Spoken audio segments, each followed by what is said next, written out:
안녕하세요. 펀드매직입니다.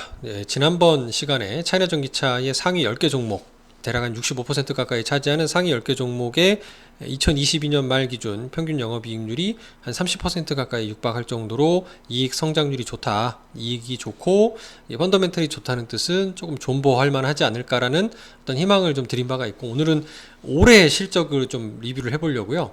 올해 상반기까지의 차이나 전기차 ETF의 상위 2개 대표 종목인 CATL과 BRD의 어닝 서프라이즈를 다뤄준 미래에셋 자산운용 리포트가 있어서 좀 소개를 해드리고 좀 희망의 메시지를 드리고자 합니다.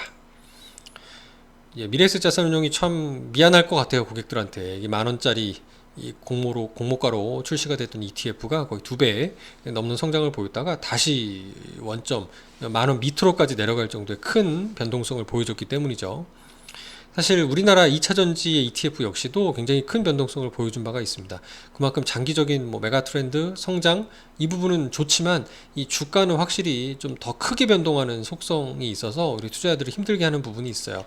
근데 그럴 때일수록 이거를 끊고 우리나라 2차전지로 가든 또 다른 테마로 가든 복구시킨다는 얘기는 현재의 손실을 확정시키기 때문에 이런 투자하는 종목들의 펀더멘털이 튼튼하다면 지금 속은 좀 쓰리지만 조금 기다려 볼 만한 희망이 되지 않을까라는 생각이 들어서 지금 영상을 좀 찍게 되고 있는 상황입니다.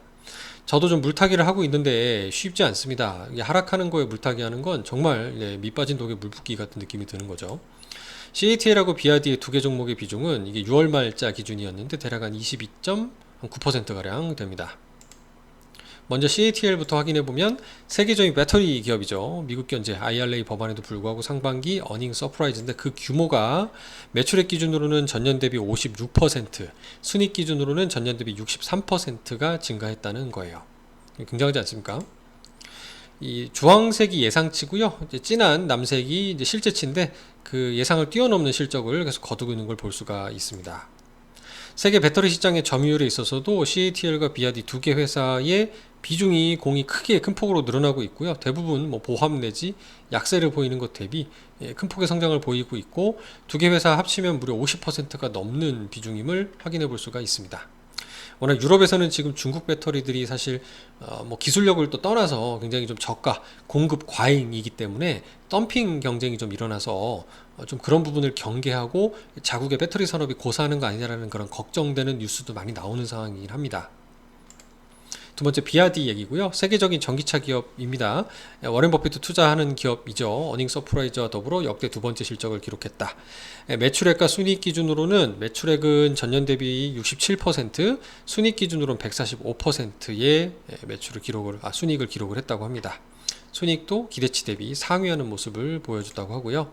월간 도매 기준 판매량도 연도별로 보시면 2023년 훨씬 더 크게 늘어나는 걸 볼 수가 있고, BRD의 경우 전기차의 월간 시장 점유율로 보면 크게 늘어나는 모습, 오히려 이런 테슬라의 시장 점유율을 좀 뺏어가는 모습까지 나타날 정도입니다.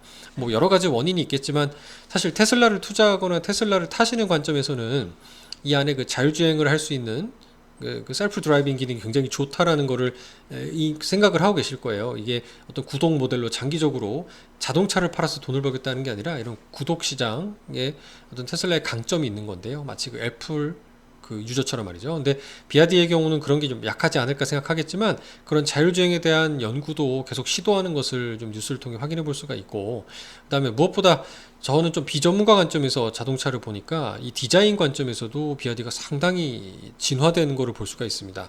우리나라 전기차들 대비 중국 그 치열한 경쟁 속에서 살아남기 위해서인지 모르겠지만 디자인이 참 이쁘더라고요. 그래서 그 부분이 어떤 이 중국 시장이 이제 유럽으로 또 많이 수출을 하고 있고 그런 부분의 강점으로 또 올라가지 않을까라는 생각도 드는 상황입니다. 오늘은 이렇게 빅2, 탑2 회사에 대한 실적을 점검해 봤는데 역시 양호하더라. 그러면 이제 나머지 조금 더 희망을 가질 수 있는 부분들이 뭐가 있을지 좀 찾아보도록 하겠습니다. 감사합니다.